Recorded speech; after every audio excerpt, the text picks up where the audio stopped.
241. That was the precise, undeniable number of times that Ben Shapiro had publicly, mathematically, and rhetorically dismantled Representative Alexandria Ocasio-Cortez's economic proposals on his daily nationally syndicated broadcast. And as he sat before her in the cavernous, wood-paneled chamber of the House Oversight Committee, aggressively firing off corporate revenue metrics at a blistering 200 words a minute, the entire room, from the seasoned political operatives in the front rows to the cynical press corps crowded in the back, assumed they were simply watching number 242. Shapiro was in absolute masterful control of the congressional hearing, seamlessly weaponizing complex federal tax data and highly specific audience retention statistics to systematically humiliate her opening premise regarding media transparency and corporate funding.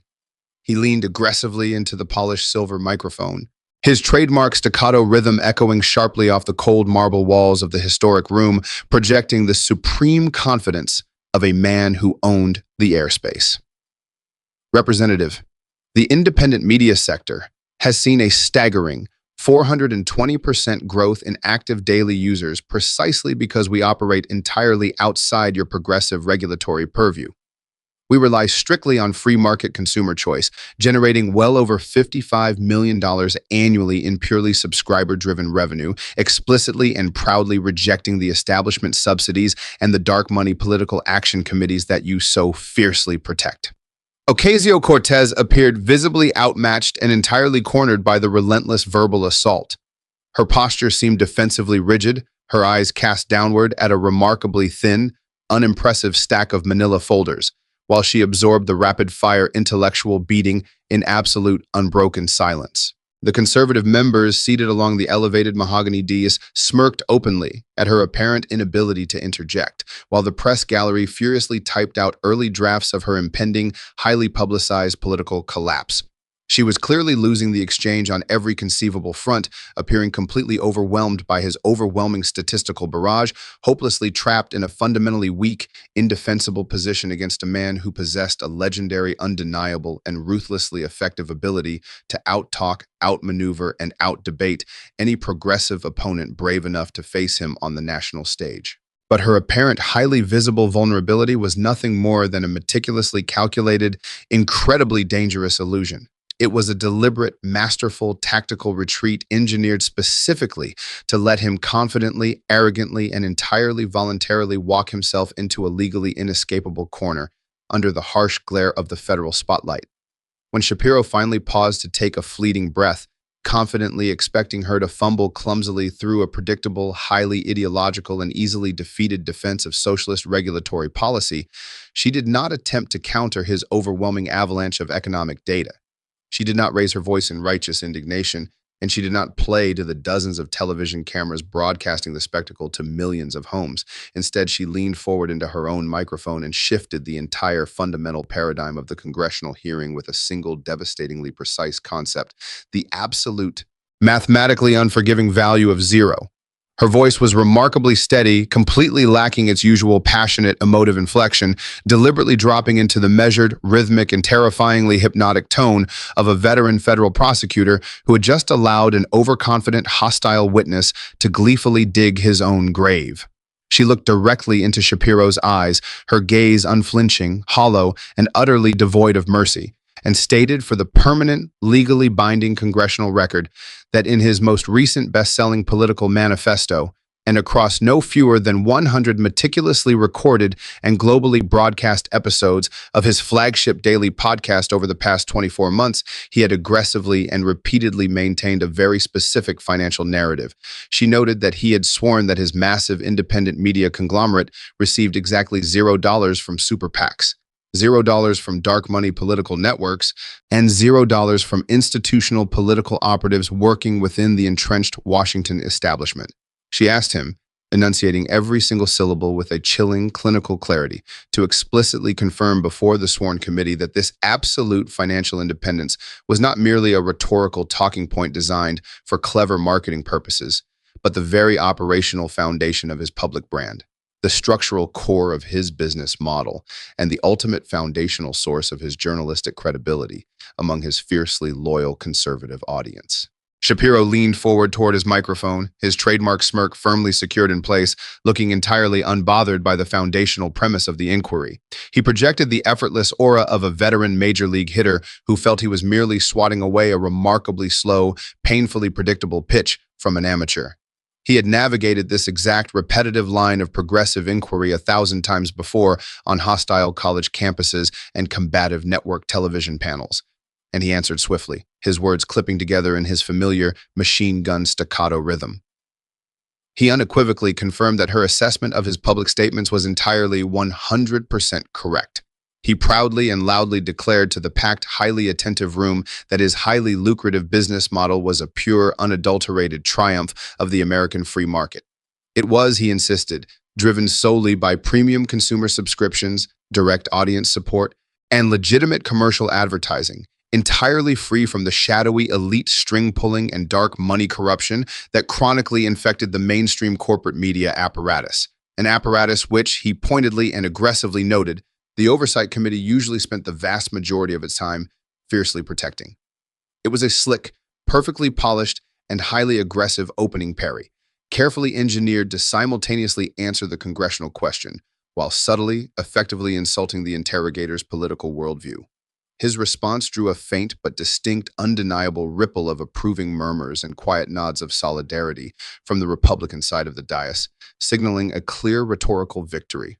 Ocasio-Cortez simply nodded in response to his fiery declaration. Her facial expression remained a completely unreadable, stoic blank slate. She tapped her expensive fountain pen exactly once against the heavy oak desk, a sharp, singular sound that served as a physical manifestation of establishing a legally binding baseline in the room, by forcing him to confidently, proudly, and voluntarily bind his own sworn testimony to the absolute unforgiving definition of his financial independence under oath. She had successfully set the structural parameters of a massive federal trap without triggering even a single one of his highly tuned, notoriously sensitive defensive alarms. She leaned back slightly in her leather chair, her tone remaining dangerously conversational and deceptively mild, and asked for a specific point of clarification. She inquired if his explicit, loudly broadcasted definition of taking absolutely no political money meant, in practical, rigorously audited accounting terms, that there were no direct financial transfers, wire payments, or subsidized investments flowing from politically affiliated action committees into his corporate bank accounts or those of his numerous holding companies. Shapiro, visibly sensing what he mistakenly, arrogantly believed to be a rudimentary, fundamentally flawed gotcha question rooted in a basic, embarrassing lack of economic literacy, snapped back instantly and aggressively. He confirmed with a heavy, patronizing edge in his voice that this was indeed the fundamental textbook definition of corporate financial independence, expressing a theatrical, mock surprise that a sitting member of a prestigious Congressional Oversight Committee required a remedial tutorial on basic corporate finance. With the trap now fully primed, locked, and legally secured by his own voluntary sworn testimony, Ocasio-Cortez slowly, methodically turned over the first page of her primary dossier. The sharp rustle of the thick paper amplified dramatically in the sudden dead silence of the room. Her voice remained completely devoid of any performative theatricality or rising anger as she formally introduced a highly specific, seemingly innocuous date into the permanent congressional record: August 14th of the previous calendar year. She noted, reading directly from a heavily redacted official summary sheet, that on this exact undeniably documented day, Shapiro's primary corporate holding company had executed a massive, highly complex content distribution and search engine optimization contract valued at exactly $15 million. This massive contract, she stated, was signed with an obscure, privately held corporate entity known as Apex Data Solutions, an organization strategically registered in the notoriously opaque, legally protective corporate haven of Delaware. She looked up from the document, locking eyes with the conservative commentator, and asked him point-blank and without a single trace of accusation in her steady tone if he recalled personally reviewing and authorizing this specific multi-million-dollar commercial transaction. Shapiro did not hesitate for even a fraction of a second. His hyperactive analytical mind, rigorously trained over decades to recall corporate minutiae and deploy debate statistics at lightning speed, immediately categorized the aforementioned contract as a standard, legally bulletproof business maneuver that held absolutely no political vulnerability. He confidently, rapidly explained to the breathless committee that Apex Data Solutions was merely a contracted third-party vendor, an external, highly specialized marketing firm, specifically tasked with utilizing advanced algorithmic optimization to dramatically expand their European market share and global subscriber base. He explicitly and forcefully noted that they were paying his company a hefty upfront licensing fee for exclusive international distribution rights to his network's premium content. He dismissed her entire line of inquiry with a swift, arrogant wave of his hand, aggressively framing it as a fundamental progressive misunderstanding of basic aggressive commercial enterprise. He loudly insisted that it was a routine, everyday business-to-business transaction that had absolutely nothing whatsoever to do with political funding, dark money, or the regulatory purview of the Congressional Committee. He was speaking with the absolute unyielding authority of a man who genuinely believed he held all the strategic cards, entirely dominating the pacing and energy of the exchange. But Ocasio-Cortez calmly and surgically interrupted his rapid-fire defense with a pivot so sharp, so violently unexpected, that it seemed to physically alter the barometric air pressure in the room. She did not raise her voice to shout over him. She simply cut effortlessly through his rapid delivery by asking a fundamentally disruptive question about the directional flow of the capital. She specifically asked if he was absolutely, legally certain that it was his company paying them for technical services, or if, in stark contrast to his claims, they were the ones funneling the massive sum of $15 million directly into his corporate accounts under the legally protective guise of a standard vendor agreement. Shapiro immediately reiterated his staunch stance, his tone growing noticeably more irritated by what he loudly, publicly perceived as her stubborn lack of economic literacy and her transparent, politically motivated attempt to criminalize standard, highly successful business practices. He aggressively doubled down on his assertion that Apex was paying his network an upfront licensing fee, portraying the lucrative deal as nothing more than standard, highly aggressive, and wildly successful American capitalism at work. Ocasio-Cortez deliberately, masterfully let 3 agonizing, heavy seconds of silence bleed out into the tense chamber before she spoke again. She was no longer looking down at her neatly typed notes. Her eyes locked onto his face with the cold, unblinking, predatory focus of a highly trained sniper who had just acquired a high-value target perfectly in their crosshairs.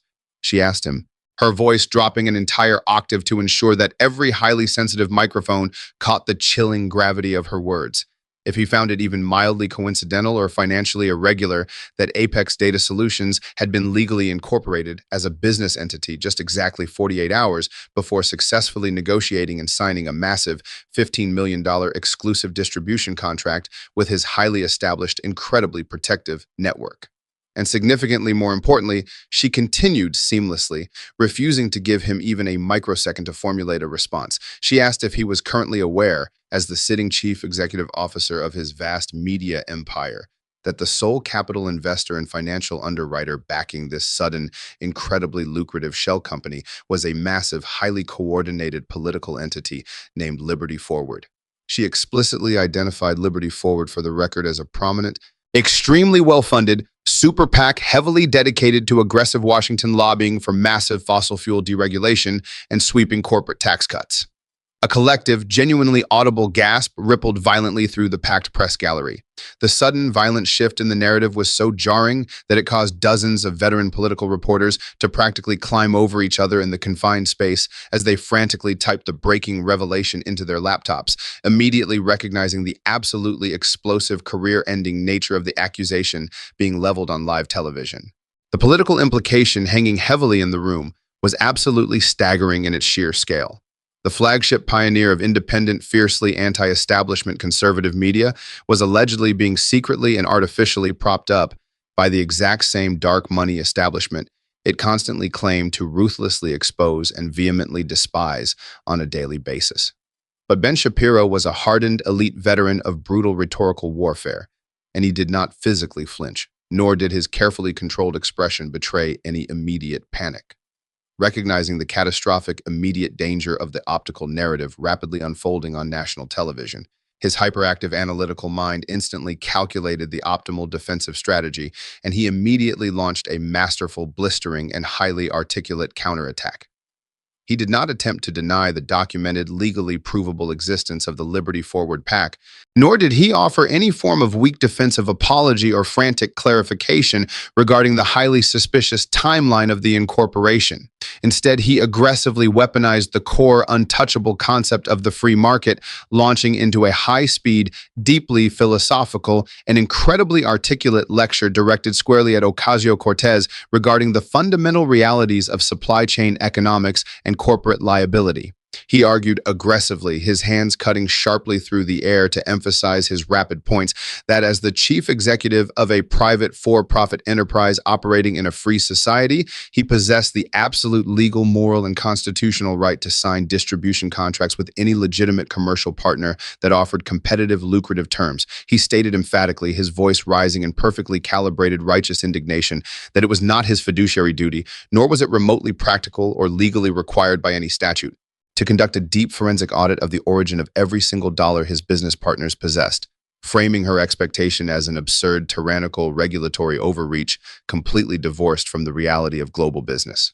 To permanently cement his defense in the minds of the viewers, he deployed a brilliant, highly accessible, and easily digestible rhetorical analogy. He asserted directly to the committee that if he walked into a local bakery and purchased a simple loaf of bread, he had absolutely no legal or moral obligation whatsoever to investigate whether the baker who sold it to him had secretly donated a portion of their profits to her progressive political campaigns or affiliated socialist organizations. He directly and fiercely accused her of attempting to maliciously weaponize the awesome power of the federal government to criminalize the basic foundational tenets of American capitalism, simply because she harbored a deep-seated, irrational, and highly ideological hatred for the wildly successful conservative viewpoints that were broadcast daily on his massive network. It was a spectacular, seemingly airtight rhetorical maneuver executed flawlessly and relentlessly under immense, crushing pressure. The underlying logic appeared structurally sound. The folksy bakery analogy was incredibly politically resonant for a primetime cable news audience, and the aggressive, dangerously fast-paced delivery successfully shifted the dominant frame of the intense argument completely away from his corporate ethics and directly onto her perceived socialist overreach and government overregulation. The conservative members of the committee nodded in highly visible, deeply enthusiastic approval, some even smirking openly and laughing quietly at what appeared to be the complete, humiliating collapse of Ocasio-Cortez's grand, highly publicized congressional inquisition. Shapiro had seemingly won the ferocious exchange through sheer, unstoppable intellectual force, successfully securing the dominant, fiery soundbite that would undoubtedly dominate the evening news cycle across the country and generate millions of highly monetized views on his own digital platform by nightfall. Yet Alexandria Ocasio-Cortez did not look anything like a politician who had just been outmaneuvered, outsmarted, or embarrassed on the unforgiving national stage. She did not scramble frantically through her notes to reclaim her time. She did not raise her voice in defensive indignation to talk over his aggressive concluding remarks. And she completely, utterly, and entirely ignored his highly effective, crowd-pleasing bait regarding the hypothetical baker and the loaf of bread. Instead, she reached out across the desk with a slow, deliberate, and chillingly methodical precision, completely bypassing her main stack of heavily marked notes, and picked up a single isolated pale yellow document that had been carefully and securely encased in a clear, protective plastic sleeve. The absolute, highly uncharacteristic quiet in her fluid physical movements forced the entire sprawling, chaotic chamber to unconsciously lean forward in their seats. The deafening, heavy silence of the highly populated room suddenly amplified the sharp, distinct rustle of the paper as she slowly slid it out of its plastic casing. She spoke softly, her voice carrying a lethal, unmistakable, and terrifying gravity that cut entirely through the lingering echoes of his rapid-fire, triumphant defense. She acknowledged with a slight, almost imperceptible nod of her head that his philosophical argument about not needing to know exactly where a commercial partner's money fundamentally originated from was beautifully constructed, rhetorically flawless, and theoretically sound in a vacuum. She told him, her dark eyes locking onto his with an intensity that bordered on predatory, that he would be entirely 100% correct in his confident assessment of corporate liability. Mr. Shapiro, except for one highly specific, legally catastrophic, and entirely undeniable documented detail. Without waiting for his inevitable rapid-fire attempt to forcefully interject, she reached out and firmly pressed a small red button on her parliamentary console. Instantly, the massive high-definition digital screens positioned symmetrically on the walls behind her illuminated brilliantly, displaying a crystal-clear, massive, high-resolution scan of the pale yellow document she currently held lightly in her hand. The image was absolute and undeniable. It prominently bore the unmistakable, deeply embossed red seal of the State of Delaware Division of Corporations, an insignia instantly identifiable to every single corporate lawyer sitting in the hushed room. She calmly directed the entire breathless committee's attention to the third page of the official, legally binding incorporation filing for Apex Data Solutions. She specifically highlighted a highly obscured, densely worded section buried deep within the complex corporate bylaws, a section specifically designated for the legal authorization of an anonymous managing board member.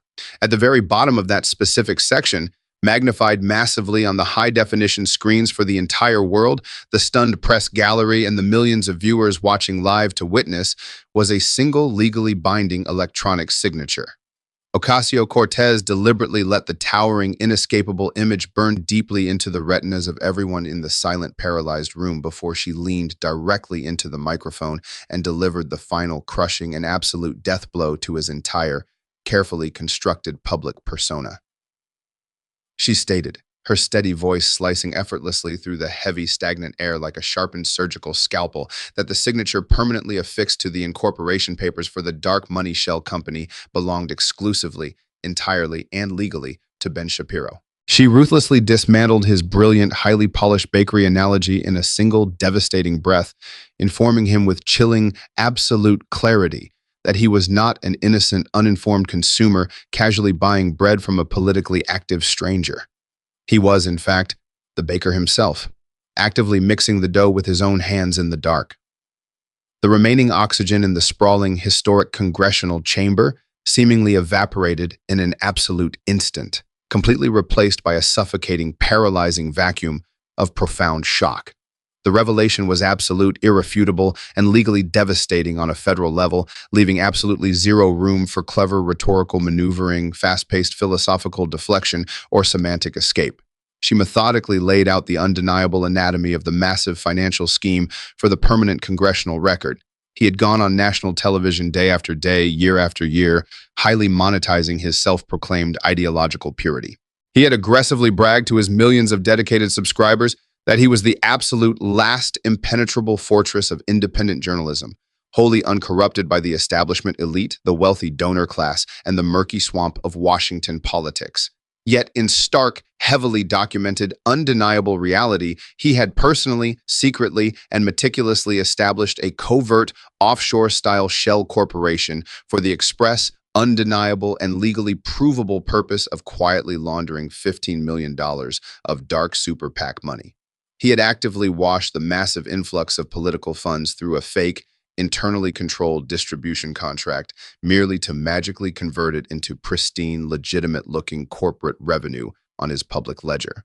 She accused him, looking directly and unforgivingly into his rapidly widening eyes, not merely of passively lying to his massive audience of fiercely loyal supporters, but of actively, criminally, and meticulously orchestrating a highly sophisticated federal financial illusion specifically designed to defraud the American public regarding the true, fundamentally compromised nature of his entire media empire.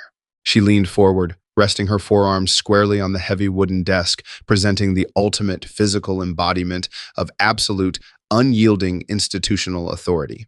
She asked him, her voice perfectly level, if he would like to use this specific televised opportunity, while sitting firmly under the severe federal penalty of perjury before the United States Congress, to officially revise his highly publicized, legally binding definition of taking dark money. She reminded him that this opportunity was being offered given the indisputable, federally documented fact that he was the active signing director of the very shell company that had just secretly funneled $15 million of that exact political money directly into his own personal corporate pockets. And then the silence arrived, crashing down upon the room like an unbearable physical weight. It was not a brief, calculated tactical pause designed to gather rapid thoughts. It was a profound, suffocating, utterly catastrophic silence that seemed to entirely bend and distort the very fabric of time within the massive hearing room. For a man whose entire public identity, immense personal wealth, and formidable unmatched political influence were entirely predicated on his legendary, terrifying ability to unleash an unstoppable, overwhelmingly coherent torrent of words at a moment's notice to completely crush any progressive argument. The sudden, absolute, and total inability to speak was a brutal professional death sentence broadcast live in stunning high definition. The network television cameras immediately zoomed in, terrifyingly tight on Shapiro's pale face, perfectly capturing the exact agonizing microsecond his trademark, supposedly unshakable confidence violently shattered into a million unrecoverable pieces, his carefully cultivated, heavily armored persona dissolving instantly under the harsh, unforgiving congressional lighting. His mouth hung slightly open, the muscles in his normally tight jaw twitching violently as his hyperactive, brilliant brain desperately searched its vast encyclopedic mental archives for a viable legal defense, a clever rhetorical deflection, or a desperate linguistic loophole only to find an apocalyptic, terrifying, and echoing void where his unmatched eloquence usually resided. He stared blankly, completely stripped of his armor, at his own massive digital signature looming monstrously on the glowing screen behind the dais. The undeniable digitized ink trapped him perfectly and securely in a geometric legal corner from which absolutely no amount of rapid-fire logic, brilliant debate tactics, or aggressive conservative philosophy could ever possibly engineer a viable escape. 5 seconds bled agonizingly into 8, and the devastating silence became a tangible, physical entity pressing down mercilessly on his chest, literally choking the breath from his lungs as the horrifying reality of his criminal exposure fully set in.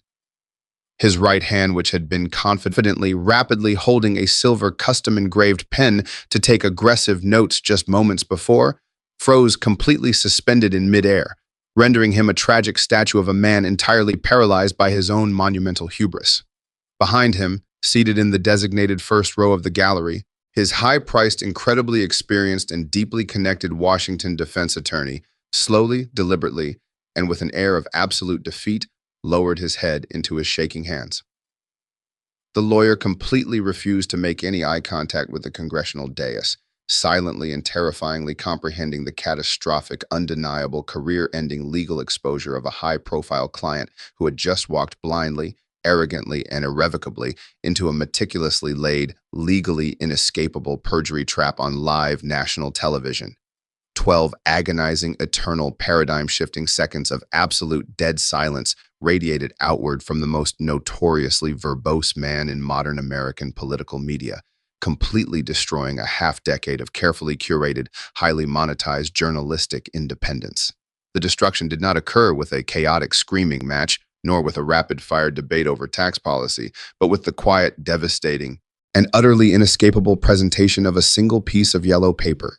Ocasio-Cortez did not smile, she did not gloat, and she exhibited absolutely no triumphant arrogance or performative, camera-ready theatricality to feed the viral internet clip machine. She simply and quietly withdrew the devastating yellow document from the surface of the desk, smoothly sliding it back into its protective plastic sleeve and placing it precisely and securely into her meticulously organized dossier.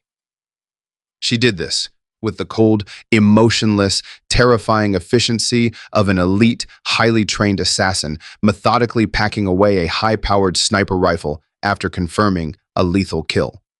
She stated flatly, directly into the microphone, her voice entirely devoid of any lingering emotion or residual adrenaline, that his prolonged, highly visible silence and his complete failure to answer the direct congressional question had been formally and permanently entered into the official federal record.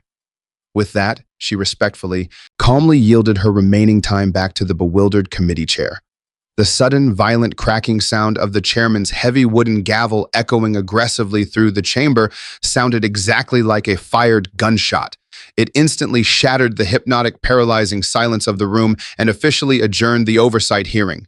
But as the public gallery instantly erupted into absolute unbridled screaming chaos, with veteran reporters suddenly shouting wildly over one another and literally scrambling violently over heavy wooden chairs to urgently reach the exits and desperately file the most explosive, landscape-altering political story of the entire decade, Ben Shapiro remained entirely and terrifyingly frozen at the mahogany witness table. He was completely, utterly paralyzed by the dawning, horrific, and inescapable realization of what exactly was about to happen next.